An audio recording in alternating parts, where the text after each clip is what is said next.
Hey everyone, and welcome to probability lesson number 6. So today we're going to look at experimental probability. So experiments, we normally think science, like mixing chemicals and doing whatever, but experimental probability in math, we're going to actually do the events that we've been talking about. So experimental probability is the number of times an event occurs or occurred over a total number of trials. Okay, a trial is each time that we do that event. It's going to make more sense once we see a couple examples. Experimental and theoretical probabilities, they can be different or they can be the same. It depends on what happens in the experiment. If I flip a coin and I flip it twice and it lands on heads once and tails once, then each experimental probability and theoretical probability are going to be the same. But if I land on heads twice, they're going to wind up being different. So if we look at a coin that's flipped 70 times and lands on heads 40 times, okay, we know the theoretical probability of landing on heads is going to be 1/2. Now we want to look at the experimental probability of landing on heads. We flip the coin 70 times. Now, out of these 70 times, or 70 trials, right, 40 of them were heads. So it happened 40 times out of the 70 trials. So the experimental probability here is 40 over 70, which simplifies to 4/7. And this is going to be different than the theoretical because we know the theoretical is going to be 1/2. Okay, what's the experimental probability of landing on a tails? So if we flipped it 70 times and 40 of them were heads, that means that 30 of them have to be tails. So the experimental probability for tails is going to be 30 out of 70, which simplifies to 3/7.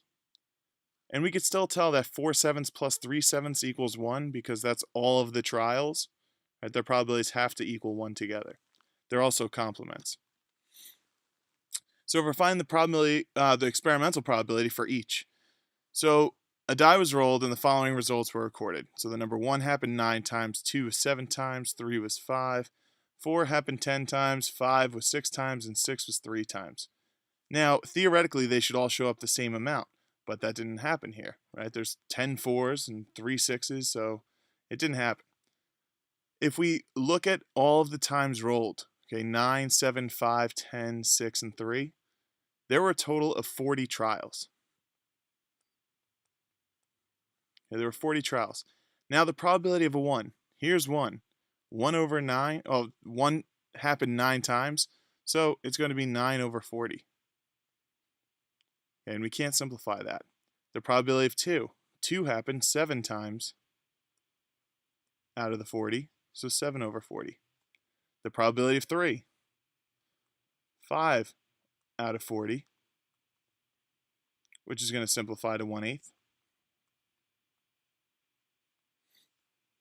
The probability of 4, it happened 10 times out of the 40 trials, which is 1/4. The probability of 5, it happened 6 times out of 40 trials, which we can simplify to then 3/20. And then 6 happened only 3 times out of the 40 trials. Okay, so looking at these probabilities, none of them actually wound up being the same as their theoretical probability, which would be 1/6. And that's okay. Okay, looking at the same results, the probability of a 3 or a 4. So a 3 or a 4, 5 for 3, 10 for 4, so now it's 15 out of 40. We could simplify this. It becomes 3/8 because 5 goes into both. Probability of an odd. We have 9 plus 5, that's 14, plus 6, that's going to be 20. So the probability of landing on an odd is 20 out of 40, which is 1/2, which actually winds up being the same as its theoretical probability. Now the probability of over 3, so the numbers that are over 3 are 4, 5, and 6. A 4 happened 10 times, 5 happened 6 times, 6 happened 3 times. That's a total of 19.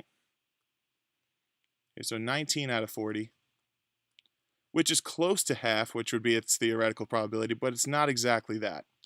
Okay, so theoretical probability and experimental probability sometimes could be the same. Most of the time it's going to be different because whatever happens in an experiment we don't know. Right? And theoretical is just what should happen in theory. Right? So hopefully this was a little helpful in showing you what experimental probability is, and we'll look at it a little more in class. See you guys.